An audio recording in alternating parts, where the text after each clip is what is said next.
We're going to do a little impromptu core strengthening class today. Hopefully you can just watch this whenever and just know it's available to you on my Facebook page, and then I try to always upload these videos to my YouTube channel. Now that I'm going to be doing 45-minute classes, I feel like I have to rush a little bit. I'm actually used to teaching 60 to 75-minute yoga classes in Tulsa.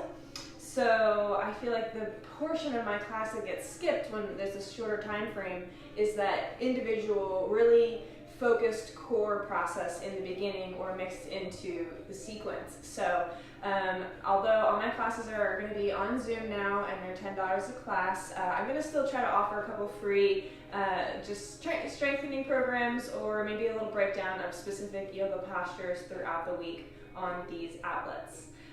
So whenever you're watching this, this is a great opportunity. I tell all my patients, when you do a core workout, it doesn't need to be really long, and pick your favorite exercise throughout what we do today. And then if you work on that maybe 5 minutes, 10 minutes before any type of exercise, you just have activated and centrated a lot of your body that then when you go for a run or you go for a swim or you have a heavier lift day, you've aligned and activated all the parts of your body that will then allow you to have the most beneficial and efficient workout. So core doesn't need to be super strenuous or something that makes you sweat and cringe and that's your workout for the day. I think if anything, a core workout is kind of a warm-up. It's a brain exercise to get you put together and then prepared for whatever activity you planned for your training program that day.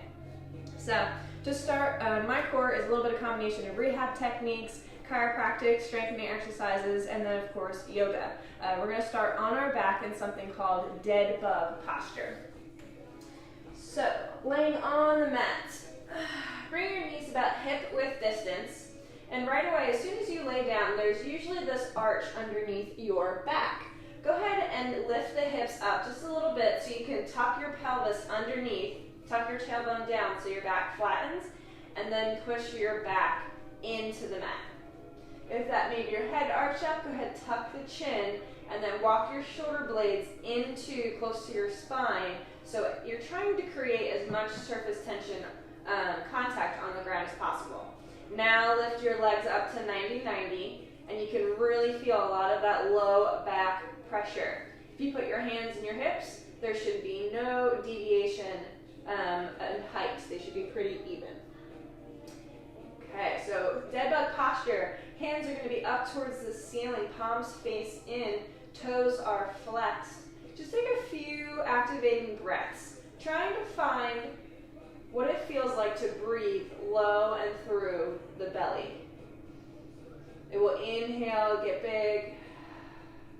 And then you try as you exhale not to collapse and lose all of that pressure. So you're staying in this kind of canister.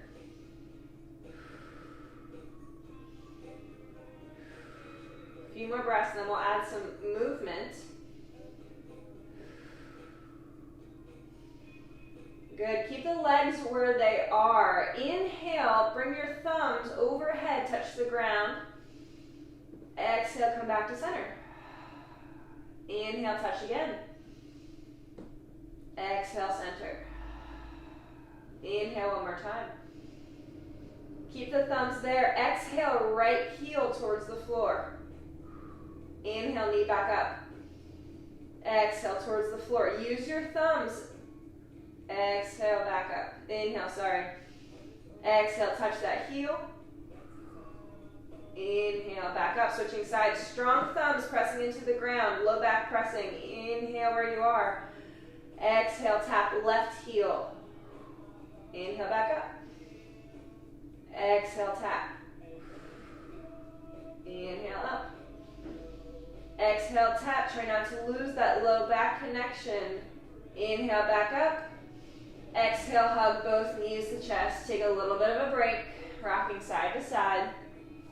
So these exercises, they're not super fast or super athletic seeming, but they're very detailed, very organized, and they're brain and neuron pathway exercises. So they're teaching your body safe movements so that then when you go into harder exercise, it's effortless, it's instinctive to create these safe patterns in your activity.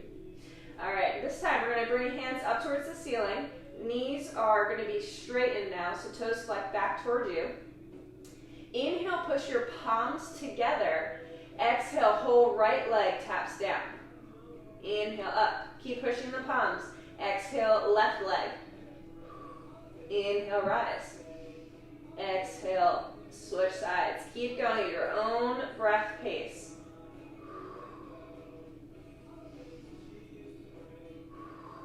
Inhale, both feet to the sky. Exhale, bring both of your palms over to the right just a little bit. Pushing the palms through there, breath in. Exhale, left heel taps. Inhale, back up. Exhale, right heel. Inhale, rise. One more time, both sides. Inhale, everything comes back to center. Exhale, switching sides with the palms. Push into the palms really strong. Make sure the long back of your neck has space. Breath in. Exhale, right heel taps. Inhale, rise. Exhale, left heel. Inhale, rise. Right heel. Keep pushing the hands. Inhale. Exhale, left hand. Inhale, everything comes back to center. Jump into happy baby pose for just a second.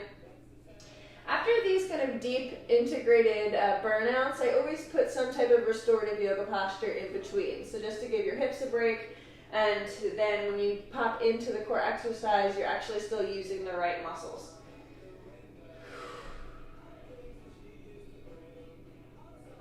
Great, shake the hips out, plant the feet down. We're going to come back to that, but I want to shake it up a little bit.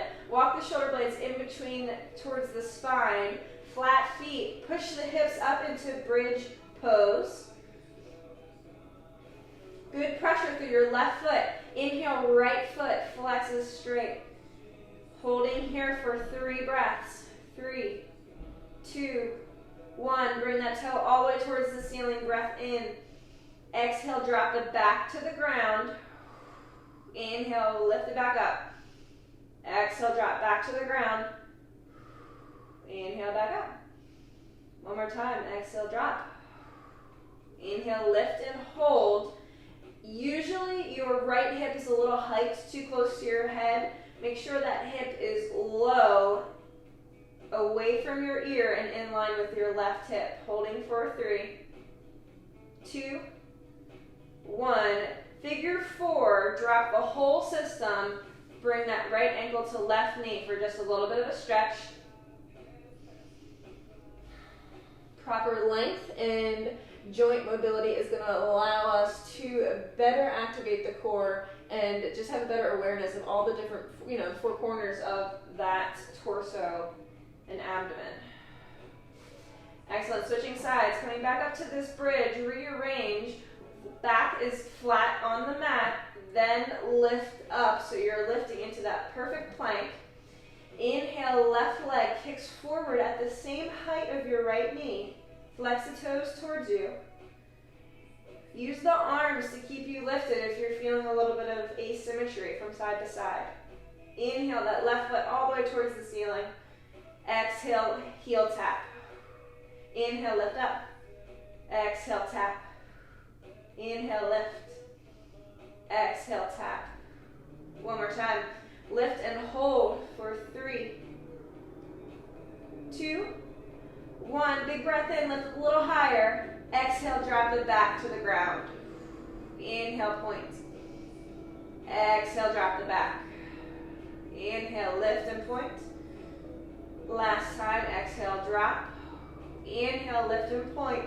Holding for 3, 2, 1. Bend that ankle to the knee. Drop the whole unit. Figure 4, supine stretch for just a moment.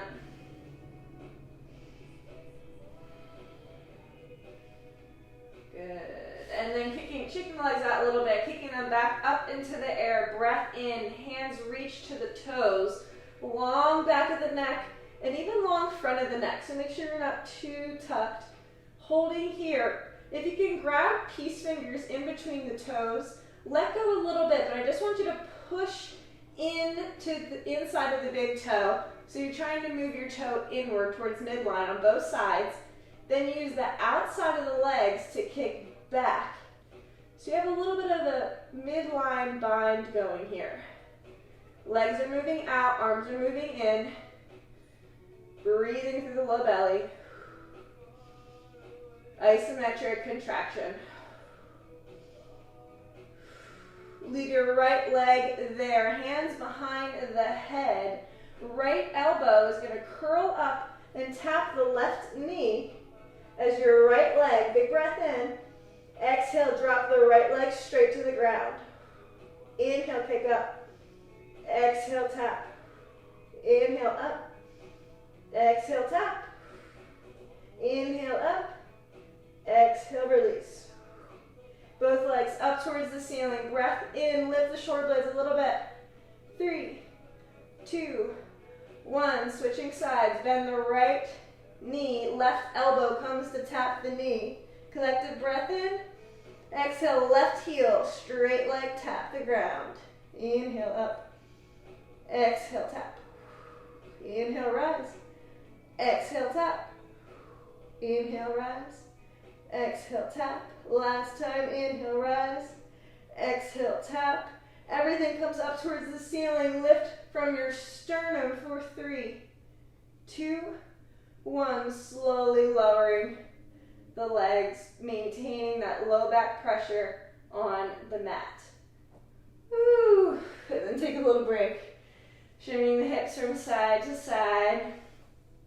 Tuck the tailbone underneath again so back is flat. Bringing yourself up into Gomukhasana. So you're making a W, trying to stack one knee on top of the other knee.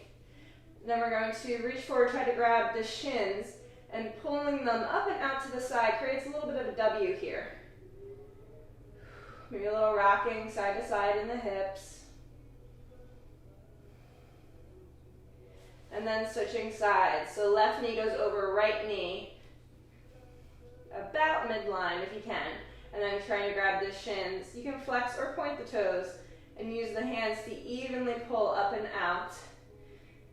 On this side, usually your left hip is hiking. Try to push that sitting bone on the left down away towards the bottom of your mat. Opening the hips. Preparing for our next core challenge.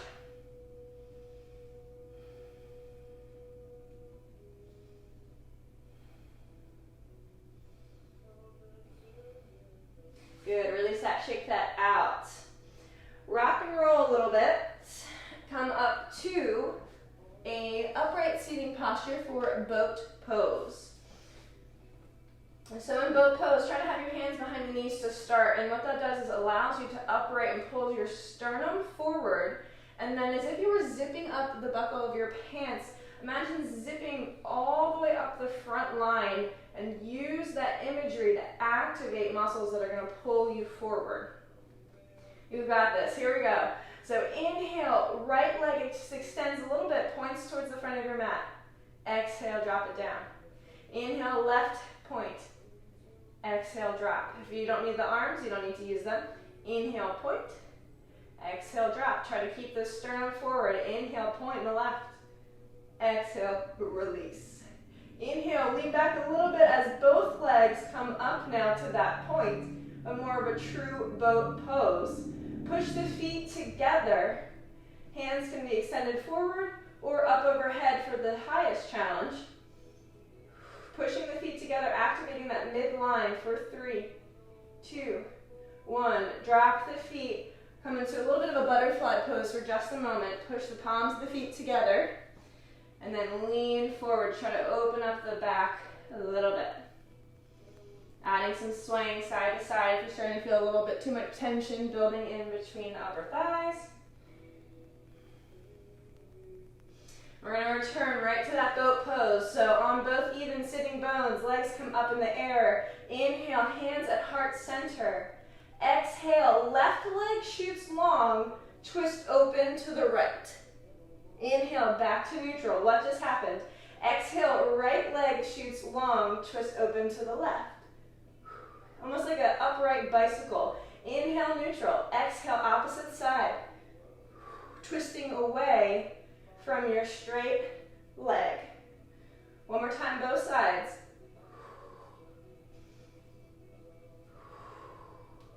Inhale, neutral. Kick the legs long, hands up overhead. 4, 3, 2, 1. Step over, cross over the knees into a tabletop posture for a little bit of prone core to finish things up here. Hands underneath the shoulders, knees underneath the hips. Go ahead and just kind of cat-cow a little bit, opening the whole front body that we are starting to feel tight and fatigued. Beautiful, and then leaving the hands underneath the shoulders. Walk your knees back so when you bend the knee, you can be above the kneecap. Good, and then straighten your left leg backward. Tuck the toes underneath. As you inhale, push the low back up towards the ceiling, hovering the right knee. Little impulses here. The height never goes down with the right knee, but you try to push your back up a little higher. So breath in where you are. Exhale, lift the hips in the back. Inhale, lower. Exhale, lift. Inhale, lower. Exhale, lift. Inhale, lower. Last one and hold. Inhale, lift. Hold for 3, 2, 1. Drop that knee down. Back up a little bit. And just take an open hip flexor stretch on the left side for one moment. 3, 2, 1. Coming back to that tabletop position. Switching sides. Right leg extends long. Tuck the toes. Hands are all evenly weighted. Fingers facing forward. Inhale, lift the back up towards the ceiling. As you exhale, hover the knee. Inhale, press a little bit higher. Exhale, lower into just your hover. Inhale, press. Exhale, lower. Inhale, press. Exhale, lower. Inhale, press. Lower. Last time and hold. Push the back up. Hold the pelvis up towards the ceiling for 3, 2, 1. Drop that knee down. Just back up a little bit. Kind of an awkward hip flexor stretch here, but it feels nice. 3, 2. Breathing into that right hip flexor. And 1. Beautiful. Back up to our tabletop position. Last little thing here. Left hand. Good pressure on the floor. We've got this. Right hand extends as long as your left leg goes back. Push through the right knee and the left hand as you breathe in. Exhale, tap elbow to knee underneath. Inhale, extend. Exhale, tap. Inhale, extend. Hold here. Collective breath in. Exhale, tap and hold. While you're holding, see if you can push a little bit higher, flattening the low back towards the ceiling. 4, 3, 2, 1. Shake that hand out. Drop into child's pose for just a moment.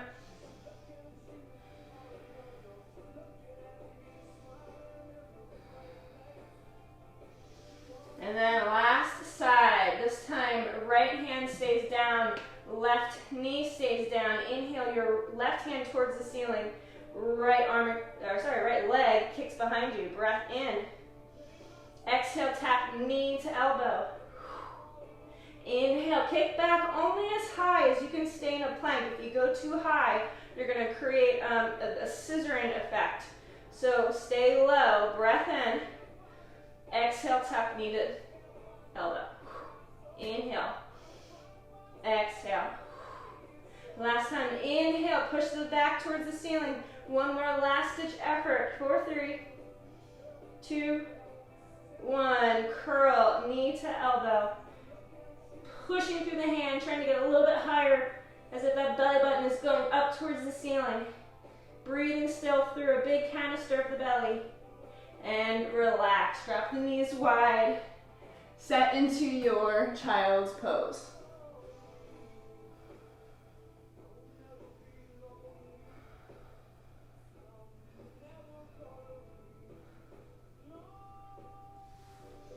And then I always recommend ending any type of core class with a of extension. So oftentimes, even though we should be in a nice neutral plank in core, it seems like we're doing a lot of front body working. And so that just creates a lot of flexion in areas or tension in muscles that create forward flexion. So to lengthen and open up the body, it feels really good after you fatigue a core muscle.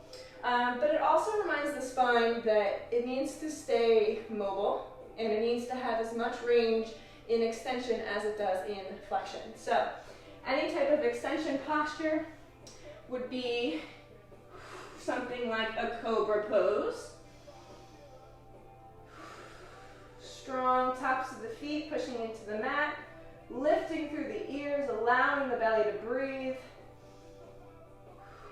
Sphinx pose would be another great option when you leave your forearms down, tractioning the elbows back towards you as your sternum tractions forward. You can kind of hit a couple different parts of the abdomen there, maybe a little bit of a higher stretch. And then for those chiropractic students and rehab students who recognize Mackenzie, I love integrating Mackenzie press-ups into different parts of my sequence, but specifically after a spine flexion, like a lumbar flexion heavy sequence. So hands will be underneath the shoulders, hips stay down, tops of the feet are pressing into the mat so you're not using your glute activation. As you inhale, lower. Exhale, long exhale as only the arms straighten. No glute activation here, letting the low back sink into the mat. If that is too uncomfortable for you, try a different height of the hands. The further up you lift, the further towards the front of your mat your hands are, the higher the hinge in your spine will be. And you don't have to have a specific breath pattern with this, but as you inhale, lower, exhale, rise, you do get a little bit more weighted hinge over pressure through the spine.